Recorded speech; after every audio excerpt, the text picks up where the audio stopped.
Assalamu alaikum students. Today the next topic of our chapter number 7, that is the electrochemical cell. Electrochemical cell start करने से पहले दो definitions हैं वो हम लोग discuss करेंगे. The definitions are oxidizing and reducing agents. Oxidizing agents and reducing agents. Agents होते हैं काम करने वाले, जैसे कि प्रॉपर्टी डीलर एजेंट्स होते हैं. वो प्रॉपर्टी डीलर एजेंट्स क्या करते हैं, वो काम करवाते हैं प्रॉपर्टीज़ का. सो ऑक्सीडाइजिंग एजेंट्स का मतलब है कि ऑक्सीडेशन करवाने वाले, और रिड्यूसिंग एजेंट्स का मतलब है कि रिडक्शन करवाने वाले. हमने डेफिनेशंस पढ़ी हुई हैं. ऑक्सीडेशन का मतलब होता है that is addition of hydrogen, removal of hydrogen and removal of electrons. इसी तरह से रिडक्शन का मतलब है कि मैं आपको लिख के दिखा देती हूँ. ऑक्सीडेशन का मतलब है addition of oxygen, removal of hydrogen and removal of electrons. जबकि रिडक्शन का मतलब है removal of oxygen, addition of hydrogen and addition of electrons. तो अगर कोई भी सब्सटेंस या कोई भी एलिमेंट या एटम जो भी है वो अगर किसी भी सब्सटेंस में की ऑक्सीडेशन करवाती है तो उनको हम क्या बोलेंगे, ऑक्सीडाइजिंग एजेंट्स. और अगर कोई सब्सटेंस किसी दूसरे सब्सटेंस की रिडक्शन करवा देती है, यानी कि इनमें से कोई भी एक काम करवा देती है, तो उसको हम बोलते हैं रिड्यूसिंग एजेंट्स. इसको अंडरस्टैंड करने के लिए हम लोग एक एग्जांपल को डिस्कस करते हैं. फॉर एग्जांपल वाटर फॉर्मेशन की एग्जांपल लेते हैं. वाटर फॉर्मेशन में हमें पता है कि 2 हाइड्रोजन एटम ऑक्सीजन मॉलिक्यूल्स के साथ कंबाइन होते हैं and it form 2 water molecule. ठीक है. तो अब हमने ये देखने के लिए कि भाई किसकी ऑक्सीडेशन हो रही है, किसकी रिडक्शन हो रही है, हम क्या करेंगे, इनकी ऑक्सीडेशन स्टेट्स को लिखेंगे. तो एट द फर्स्ट अगर हम लोग देखें तो ये हाइड्रोजन जो है वो हाइड्रोजन अकेला है. इसने भी किसी से रिएक्शन नहीं, किसी दूसरे एटम्स के साथ रिएक्शन नहीं किया हुआ, बल्कि ये मॉलिक्यूलर फॉर्म में अकेला प्रेजेंट है. सो इसकी ऑक्सीडेशन क्या होगी, 0. इसी तरह से ऑक्सीजन भी जो है इस वक्त सेपरेट अकेला है, तो इसकी ऑक्सीडेशन स्टेट क्या होगी, 0. ठीक है. अगर हम लोग प्रोडक्ट साइड पे आते हैं तो हाइड्रोजन एंड ऑक्सीजन दोनों ने मिलकर एक नया प्रोडक्ट बनाया हुआ है. तो अब इसमें हम देखेंगे इनकी ऑक्सीडेशन. हमें पता है कि ऑक्सीजन की ऑक्सीडेशन स्टेट हमेशा क्या होती है, -2. और हाइड्रोजन की क्या होती है, हाइड्रोजन की होती है +1. लेकिन यहाँ पे कितने हाइड्रोजन मॉलिक्यूल्स हैं,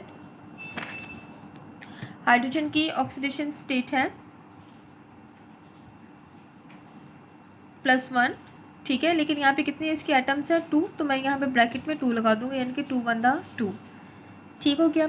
अब नेक्स्ट हम ये देखते हैं कि किसकी ऑक्सीडेशन हो रही है और किसकी रिडक्शन हो रही है.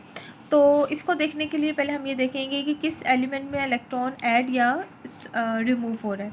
तो यहाँ पे देखिए हाइड्रोजन की ऑक्सीडेशन स्टेट पहले 0 है और अब कितनी हो गई है, +1. तो +1 होने का मतलब ये है कि +1 charge mean it has a deficiency of minus charge, क्योंकि इसमें से माइनस चार्ज निकल गया है इसलिए इसके ऊपर प्लस चार्ज आ गया. ठीक है.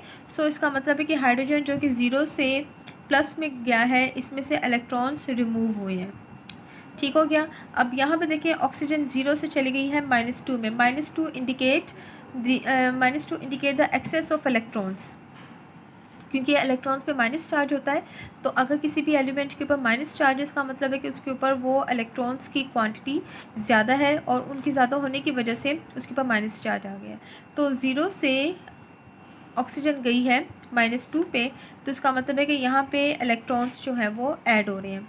ठीक है. So according to definition, removal of electron this is called as oxidation, और addition of electron this is called as reduction. ठीक हो गया. अब यहाँ पे देखें कि ऑक्सीडेशन, किसकी ऑक्सीडेशन हो रही है, हाइड्रोजन की. हाइड्रोजन में से इलेक्ट्रॉन निकल रहे हैं, और तो इसकी रिडक्शन किसकी वजह से हो रही है, इस ऑक्सीजन की वजह से, क्योंकि जो हाइड्रोजन से इलेक्ट्रॉन्स निकल रहे हैं वही इलेक्ट्रॉन ऑक्सीजन गेन करके -2 बना रहे हैं. ठीक है. यानी कि इस ऑक्सीजन की वजह से हाइड्रोजन की रिडक्शन हो रही है, क्योंकि ये ऑक्सीजन उस हाइड्रोजन में से इलेक्ट्रॉन को गेन कर रहा है, जिसकी वजह से उस हाइड्रोजन में से इलेक्ट्रॉन्स निकलने के बाद उसके ऊपर प्लस चार्ज आ गया. ठीक है. तो ये जो ऑक्सीडेशन हो रही है it is due to oxygen. ठीक है. तो ऑक्सीजन की वजह से ऑक्सीडेशन हो रही है, so I can say that कि ये जो ऑक्सीजन है it is acts as oxidising agent. ठीक है, और इसी तरह से देखें ये ऑक्सीजन इलेक्ट्रॉन्स को गेन कर रहा है and it convert into the -2 charge, और अब ये ऑक्सीजन के पास इलेक्ट्रॉन आए कहाँ से है, इस हाइड्रोजन से, यानी कि हाइड्रोजन ने अपने इलेक्ट्रॉन्स दिए ऑक्सीजन को, जिसकी वजह से ऑक्सीजन इलेक्ट्रॉन गेन किए और उसकी रिडक्शन हुई है। सो इसकी रिडक्शन किसकी वजह से हुई है, इस हाइड्रोजन की वजह से जिसने इलेक्ट्रॉन्स दिए हैं। So hydrogen will acts as reducing agent.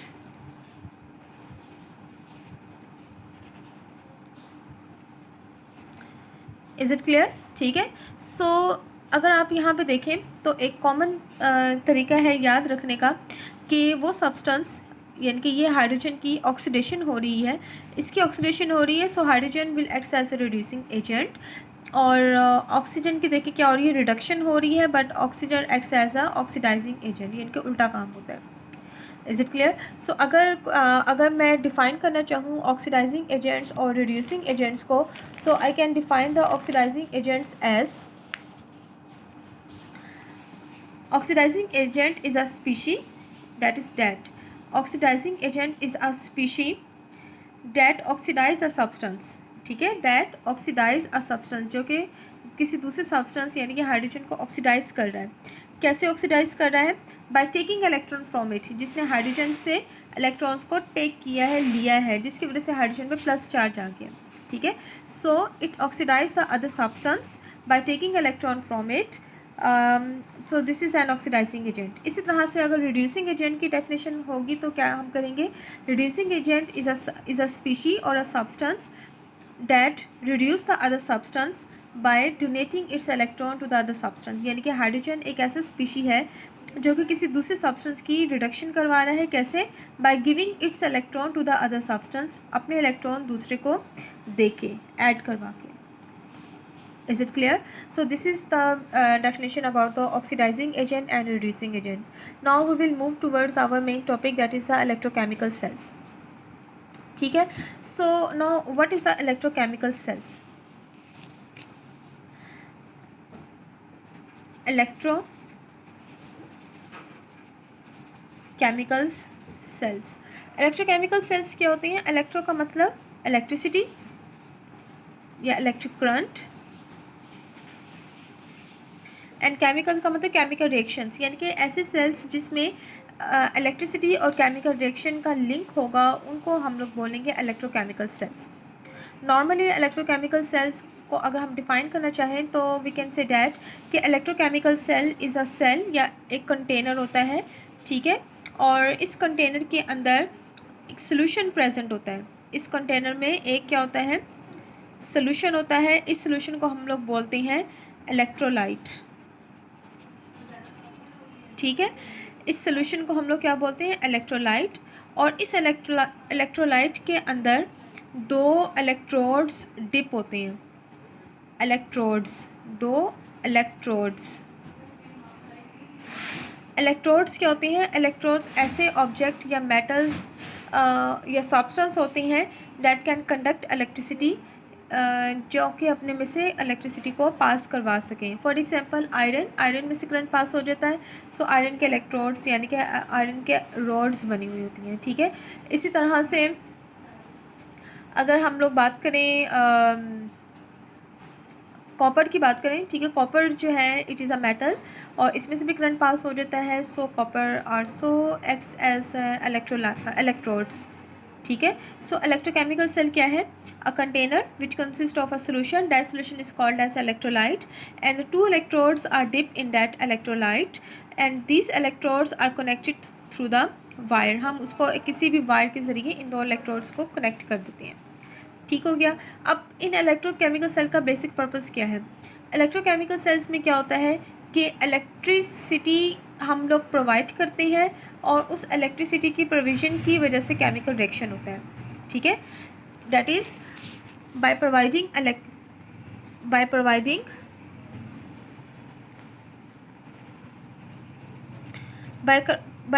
Current के प्रोवाइड करने से क्या होगा, केमिकल रिएक्शन होगा। ठीक है। बाय प्रोवाइडिंग करंट क्या होगा, इससे केमिकल रिएक्शन होगा, या इसका उल्टा काम, यानी कि केमिकल रिएक्शन हो रहा होगा और उस केमिकल रिएक्शन की वजह से क्या होगा, करंट प्रोड्यूस होगा। ठीक हो गया। सो इन इलेक्ट्रोकेमिकल सेल्स में क्या होता है कि हम करंट प्रोवाइड करेंगे और उस करंट की प्रोविज़न की वजह से केमिकल रिएक्शन होगा, या फिर केमिकल रिएक्शन होगा और केमिकल रिएक्शन की वजह से इलेक्ट्रिसिटी प्रोड्यूस होगी। ठीक है। अब चूँकि ये दो प्रोसेस होते हैं, दो तरह के प्रोसेस हो सकते हैं, इसलिए हम लोग कहते हैं कि इलेक्ट्रोकेमिकल सेल्स दो तरह के होते हैं। एक सेल को हम लोग बोलते हैं इलेक्ट्रोलाइटिक सेल और दूसरे को हम लोग बोलते हैं गैल्वेनिक सेल।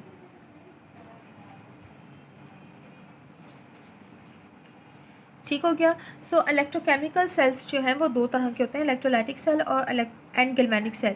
अब इन दोनों सेल्स की मेन कंपोजिशन यही होती है कि भाई उसके अंदर इलेक्ट्रोलाइट प्रेजेंट होता है, इलेक्ट्रोड्स होते हैं और इलेक्ट्रोड्स उस इलेक्ट्रोलाइट के अंदर डिप होते हैं। ठीक है, ये दोनों में सेम यही है, लेकिन फिर भी इनमें एक दूसरे के काम का फ़र्क है। वो फ़र्क क्या है वो हम लोग जो है वो वन बाय वन डिस्कस करेंगे।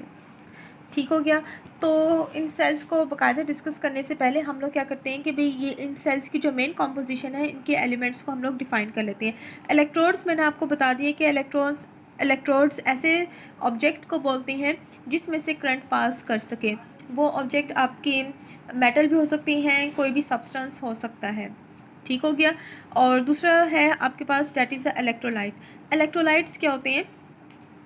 इलेक्ट्रोलाइट्स ऐसे सोल्यूशन है date can conduct electricity. Electrolyte is a substance through which the electricity can pass through it when we make its solution or when they are in a molten state. यानी कि कोई भी एक ऐसा substance, ठीक है, तो उस substance जिसमें से that conduct electricity,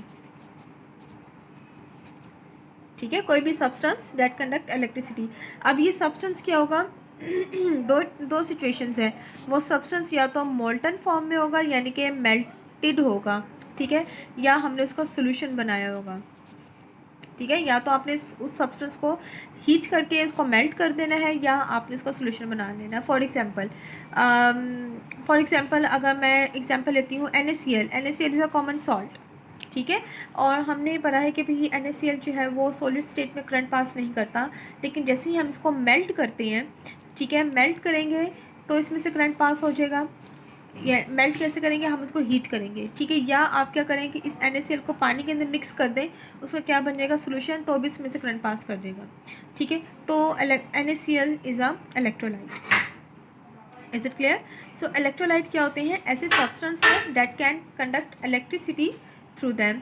ठीक है, अपने में से इलेक्ट्रिसिटी पास कर सकते हैं और सब्सटेंस किस फॉर्म में होनी चाहिए? मोल्टन स्टेट में होनी चाहिए या फिर सोल्यूशन फॉर्म में होनी चाहिए। मोल्टन स्टेट और सोल्यूशन फॉर्म में होने का मकसद क्या होता है कि इस तरह इस स्टेट में आके जो सब्सटेंस है वो अपने आयंस में कन्वर्ट हो जाते हैं। फॉर एग्जांपल जैसे NaCl के भी मैंने बताया कि सॉलिड स्टेट में से इसमें से करंट पास नहीं करता, लेकिन जैसे हम इसको मेल्ट करते हैं तो सोडियम आयन बन जाता है, क्लोराइड आयन भी बन जाता है। ठीक है, या आप इसका अगर सोल्यूशन बनाते हैं तो पानी में डिज़ोल्व होने की वजह से सोडियम आयन और क्लोराइड आयन जो है वो सेपरेट हो जाते हैं, तो आयंस की फॉर्मेशन की वजह से उसमें से करंट पास करते हैं। ठीक है, और ऐसे सब्सटेंस, ऐसे सॉल्यूशंस या मोल्टन स्टेट को हम लोग क्या बोलते हैं? इलेक्ट्रोलाइट। ठीक हो गया। अब सारे के सारे सब्सटेंस अपने सोल्यूशन या मोल्टन स्टेट में से करंट पास नहीं करवाते। कुछ में से बहुत ज़्यादा करंट पास होता है और कुछ में से बहुत कम करंट पास होता है। ठीक है, इस बेस पे वी कैन से डैट के इलेक्ट्रोलाइट जो है वो तीन तरह के होते हैं। There are the three type of the electrolyte. Number one is called as strong electrolyte.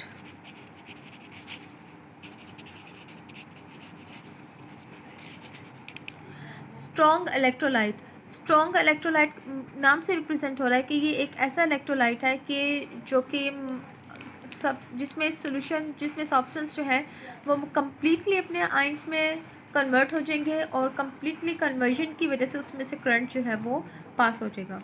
ठीक है, for example NaOH is a very strong base. ठीक है। जब आप इसका ये सॉलिड फॉर्म में होता है, ठीक है, NaOH is present in a solid state. लेकिन जब आप इसको पानी में मिक्स करोगे, पानी इसके अंदर डालोगे तो उसका सोल्यूशन बन जाएगा। पानी डालने से क्या होगा कि Na आयन अलहदा हो जाएगा, OH आयन अलहदा हो जाएगा, यानी कि completely resolve into its ion, वो अपने आयन्स में मुकम्मल तौर पे ब्रेक हो जाते हैं। तो मैं कहूँगी, इसलिए मैं कहूँगी कि NaOH is a strong electrolyte. For example NaCl जो है वो सॉलिड स्टेट में होता है, लेकिन जब आप उसको हीट करें, हीट करने से क्या हो जाएगा, ये मेल्ट हो जाएगा। मेल्ट करने से क्या होगा कि Na आयन अलहदा हो जाएगा और क्लोराइड आयन सेपरेट हो जाएगा। So I can say that NaCl is a strong electrolyte. Is it clear? So वो substance that can completely ionize into its ions, ठीक है, वो अपने आइंस में कम्प्लीटली कन्वर्ट हो जाते हैं। कब? जब आप उसका एक्वस सोल्यूशन बनाएं, यानी कि पानी में मिक्स करें, या आप उसको मेल्ट करें यानी कि हीट करें, तो उसको हम बोलते हैं स्ट्रॉन्ग इलेक्ट्रोलाइट। ये इलेक्ट्रोलाइट की फर्स्ट टाइप है। The second type of electrolyte is the weak electrolyte.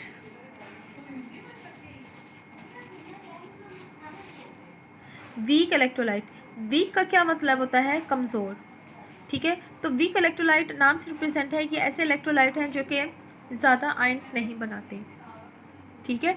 So these are the substance that ionise to very small extent, जो कि बहुत थोड़ी हद तक जो है वो अपने आयंस में कन्वर्ट होते हैं। चूँकि आयंस कम बनते हैं, इसलिए उसमें से करंट भी कम पास होता है। जितने ज़्यादा आयंस होंगे उतनी ज़्यादा करंट पास होता है, जितने कम आयंस होंगे उतना ही कम उसमें से करंट पास होगा, ठीक है। फॉर एग्जाम्पल कैल्शियम हाइड्रोक्साइड, ठीक है। Calcium hydroxide is present in a solid state. जब आप उसको क्या करें, आप उसको वाटर में मिक्स करें, वाटर में मिक्स करने से क्या होगा, उसका एक्वस सोल्यूशन बन जाएगा।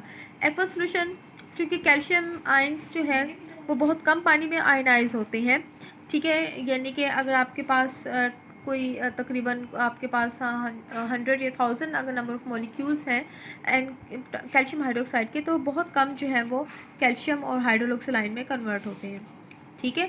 सो इसलिए मैं कहूँगी कि this is a weak electrolyte. या अगर दूसरी example that is acetic acid CH3COOH, ठीक है। ये हमारे पास लिक्विड फॉर्म में, acetic acid is a vinegar, सिरका होता है ये, ठीक है। ये लिक्विड फॉर्म में होता है। जब आप इसको पानी के साथ मिक्स करते हो तो बहुत कम अपने आयन्स में कन्वर्ट होता है, ठीक है। यानी कि CH3COO, this is called as acetate ion. ये हाइड्रोजन रिमूव हो जाती है, वो हाइड्रोजन इस वाटर के साथ मिलकर हाइड्रोनियम आयन बना देती है। तो ये भी बहुत यानी कि 1000 नंबर ऑफ़ मॉलिक्यूल्स में से सिर्फ एक या दो नंबर ऑफ़ मॉलिक्यूल्स जो हैं वो इस तरह से ब्रेक होते हैं। सो इट मीन्स कि ये सारे के सारे नंबर ऑफ़ मॉलिक्यूल्स ब्रेक नहीं हो पाते। That is why they are called as weak electrolyte. And the third type is the non electrolytes. Non electrolytes नाम से रिप्रेजेंट है। नॉन का क्या मतलब है? नॉट, यानी कि जो इलेक्ट्रोलाइट नहीं है, यानी कि ऐसे सब्सटेंस है कि आप उसका बेशक सोल्यूशन बना लें, बेशक आप उसको जितना मर्जी हीट कर लें, लेकिन वो अपने आयंस में कन्वर्ट नहीं होते। So that is why they are called as a non electrolyte, ठीक है। फॉर एग्जाम्पल शुगर, शुगर का आप सोल्यूशन बनाएं, ठीक है, यानी कि चीनी को पानी में मिक्स करें। मिक्स करने के बाद तो शुगर जो है वो अपने आयंस में ब्रेक नहीं होती है, इसलिए उस सोल्यूशन में से जो है वो करंट पास नहीं हो सकेगा। सो sugar solution is a non electrolyte. Is it clear? So this is the basic concept about the electrolyte, which is the main component of the electrochemical cells, ठीक है।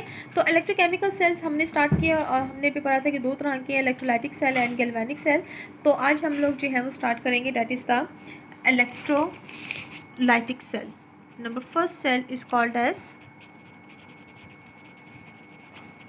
इलेक्ट्रोलाइटिक सेल्स, ठीक है। इसकी types हमने जो पढ़ी थी अभी, जो मैंने आपको अभी हम डिस्कस किया था कि इलेक्ट्रोकेमिकल सेल्स में दो प्रोसेस होती हैं कि by providing electric current chemical reaction will take place and by chemical reaction current will be pass. That is why in दो बेसिस की हमने इन दो प्रोसेस की बेस पे दो सेल्स हमने बनाए हैं, ठीक है।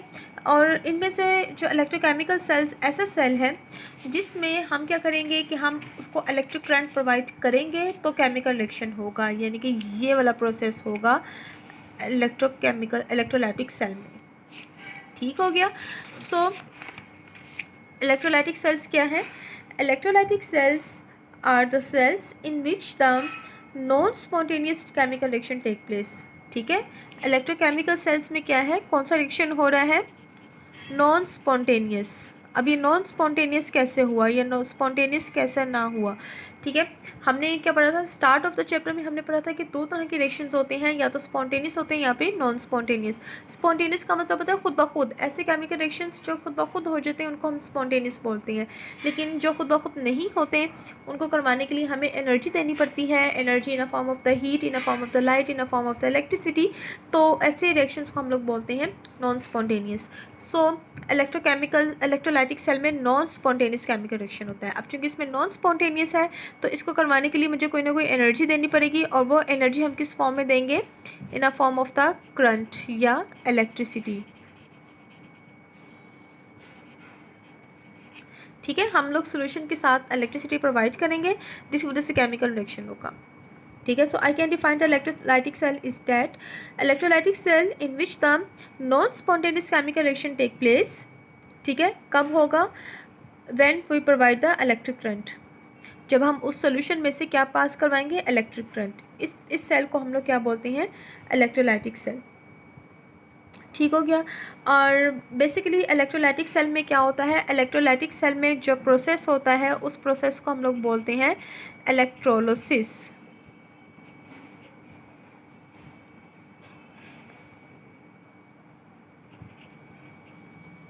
ठीक है, इलेक्ट्रोलिसिस का क्या मतलब होता है, इलेक्ट्रो का मतलब होता है करंट या इलेक्ट्रिसिटी, एनालिसिस का मतलब होता है ब्रेक, यानी कि करंट हम प्रोवाइड करेंगे और सॉल्यूशन में क्या होगा, जो भी सब्सटेंस होगा वो ब्रेक हो जाएगा। सो उसकी वजह से केमिकल रिएक्शन होगा। अब इसका क्या मतलब है, हमने क्या किया है कि हमने केमिकल प्रोसेस, हमने जो केमिकल सेल लिया है, ठीक है, तो अब चूँकि उसमें सेल के अंदर जो भी सब्सटेंस या जो भी सोल्यूशन प्रेजेंट है उसमें केमिकल रिएक्शन होगा, लेकिन वो नॉन स्पॉन्टेनियस होगा। और इस रिएक्शन को करवाने के लिए हम इलेक्ट्रिक करंट पास करवाएंगे। जैसे ही हम इलेक्ट्रिक करंट पास करवाएंगे तो उस सोल्यूशन में जो भी कंपाउंड या सब्सटेंस होगा वो क्या होगा, वो अपने आयंस में ब्रेक हो जाएगा। इसलिए हम लोग इस प्रोसेस को बोलते हैं इलेक्ट्रोलिसिस, यानी कि करंट प्रोवाइड करने से ब्रेक हो गया है आयंस में। इसकी ज़्यादा अच्छी समझ आ जाएगी जब मैं इसकी डायग्राम ड्रॉ करूँगी। अगर हम लोग कंस्ट्रक्शन पे आए, इलेक्ट्रोलाइटिक सेल की कंस्ट्रक्शन क्या होती है, तो इसमें क्या होता है कि एक आपके पास टैंक होता है या कंटेनर होता है जिसमें केमिकल रिएक्शन होता है। ठीक है, और इसके अंदर जो है वो सोल्यूशन प्रेजेंट होता है, this is called as a solution. और ये सोल्यूशन क्या होता है, इलेक्ट्रोलाइट। और जो इलेक्ट्रोलाइट हम लोग इस्तेमाल करते हैं वो स्ट्रॉन्ग इलेक्ट्रोलाइट इस्तेमाल करते हैं। ठीक हो गया, ओके। अब क्या होता है कि इसके अंदर 2 इलेक्ट्रोड्स जो हैं वो डिप होते हैं। इलेक्ट्रोड्स मैंने क्या बताया था कि ऐसे ऑब्जेक्ट हैं, ऐसी मेटल्स हैं जिसमें से करंट पास करता है। ठीक है, ये इलेक्ट्रोड्स इसके अंदर इसमें प्रेजेंट होते हैं। और इन इलेक्ट्रोड्स को हमने बैटरी के साथ कनेक्ट किया होता है। ये जो मैंने एक बड़ी लाइन एक छोटी लाइन ड्रॉ की है, this is the indication of the battery. जो बड़ी लाइन है यहाँ पे हम लोग लिखते हैं प्लस चार्ज, छोटी लाइन के ऊपर लिखते हैं माइनस चार्ज, क्योंकि किसी भी बैटरी के 2 एजेस होते हैं, एक प्लस और एक माइनस। ठीक हो गया। अब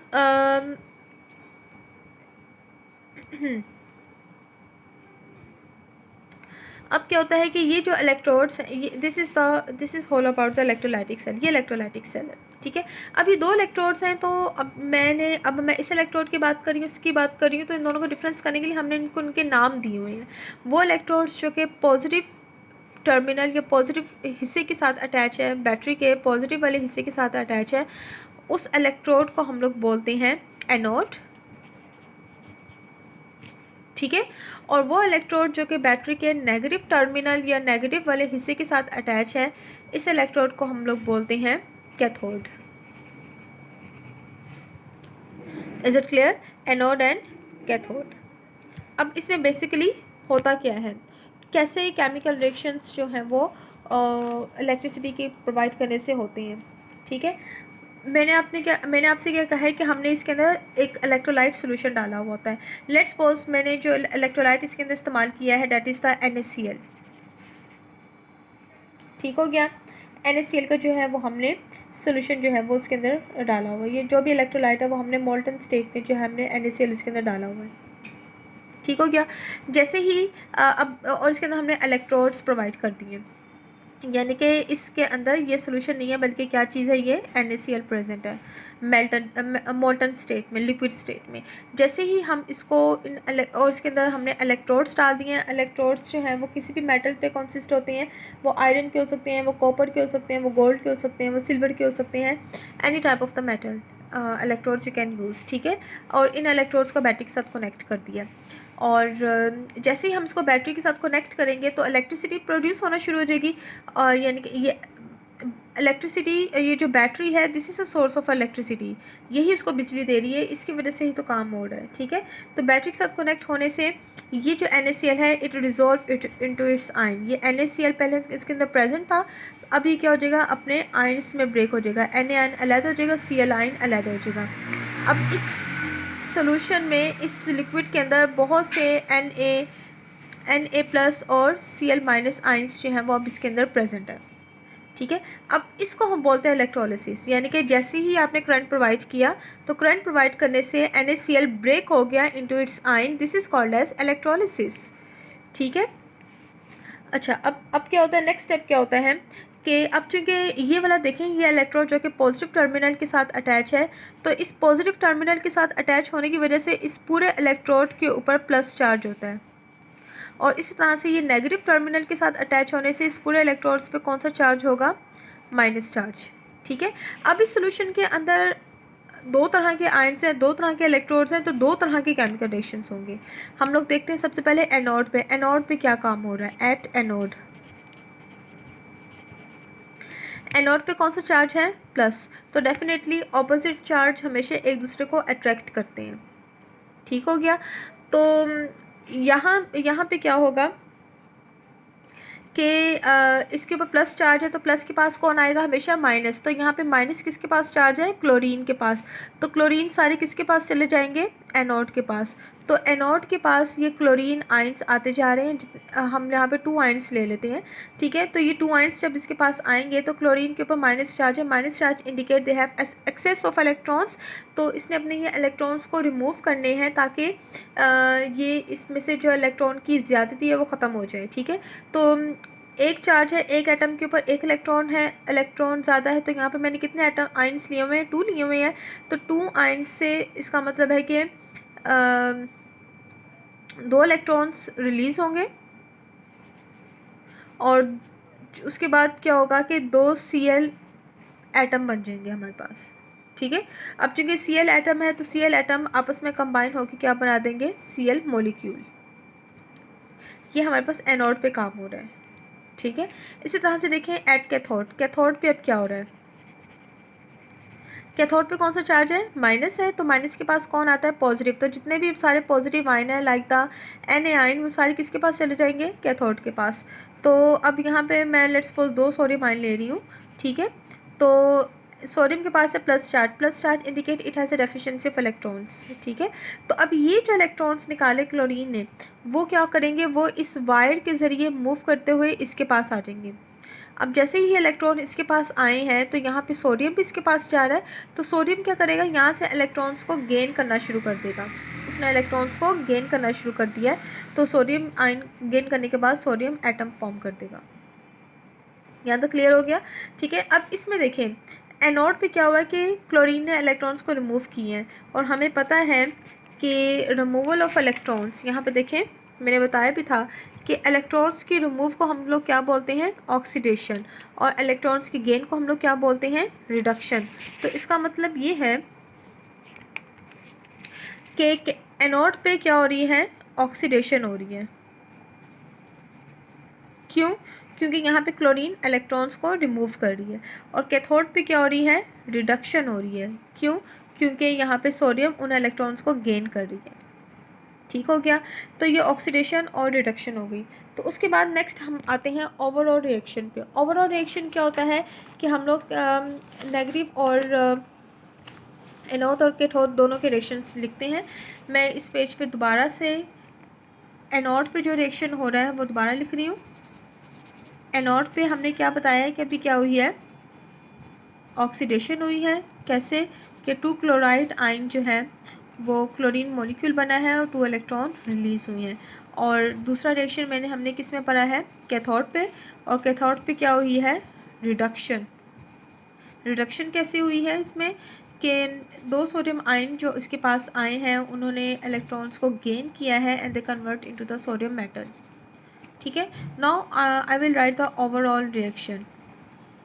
ओवरऑल रिएक्शन हम लोग कैसे लिखते हैं, हम इन दोनों रिएक्शंस को ऐड कर लेते हैं। जो कैथोड और एनोड पे हुआ रिएक्शन, उन दोनों को हम लोग ऐड करेंगे। कैसे ऐड करेंगे, एरो के लेफ्ट साइड वाली टर्म्स को इकट्ठा हम लिख लेंगे, राइट साइड वाली टर्म्स को इकट्ठा लिख लेंगे।